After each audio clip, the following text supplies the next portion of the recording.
গোটা ভারতবর্ষের মধ্যে 1 নম্বরে থাকা এদের সরাতে না পারি, তাহলে পশ্চিমবঙ্গ আগামী দিনে কার্যত দ্বিতীয় বাংলাদেশ হয়ে যাবে। সেদিন মুখ্যমন্ত্রী বলেছিলেন, আমাকে ক্ষমতায় আনুন, এই রাজ্যে গণতন্ত্র প্রতিষ্ঠা হবে, বোমাবাজি বন্দুকবাজি বন্ধ হবে। সেদিন মুখ্যমন্ত্রী বলেছিল, দলদাস পুলিশকে আমরা দলদাস মুক্ত পুলিশে পরিণত করব।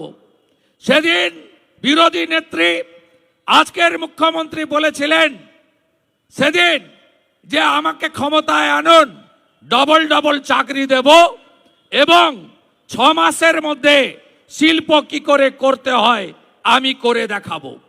সেদিন মুখ্যমন্ত্রী বলেছিলেন যে পরিযায়ী শ্রমিক যারা আছেন বাড়ি ফিরিয়ে আনবো, হাতে কাজ দেব।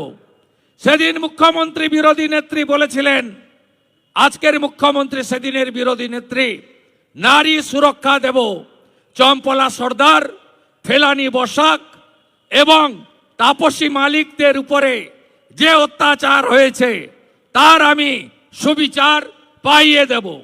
আমরা কি পেয়েছি?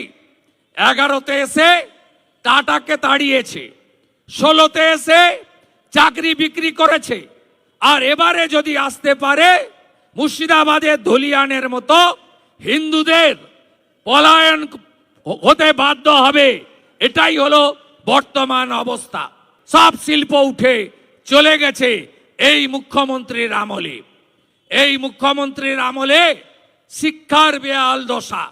মোট 19,000 স্কুল বন্ধ হয়েছে এই সরকারের আমলে।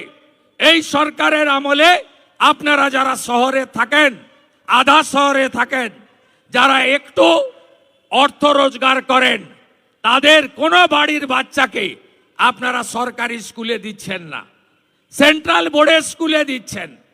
সরকারি শিক্ষা ব্যবস্থা যা কার্যত সংবিধানে আমাদের মৌলিক অধিকার বলে বাবা সাহেব আম্বেদকর দিয়ে গেছিলেন, এই সরকার 19,000 স্কুল 15 বছরে বন্ধ করেছে এবং গত 1 বছরে 8,200 স্কুল বন্ধ হয়েছে।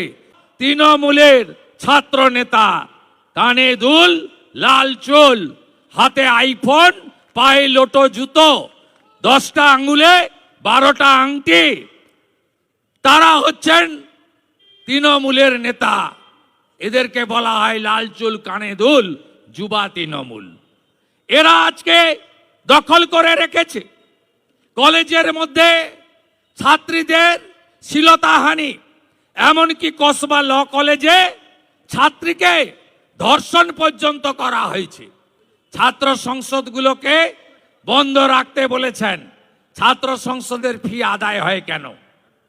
আদায় করে কারা? সন্ধ্যাবেলা আজকে এদের কাজ এইটা।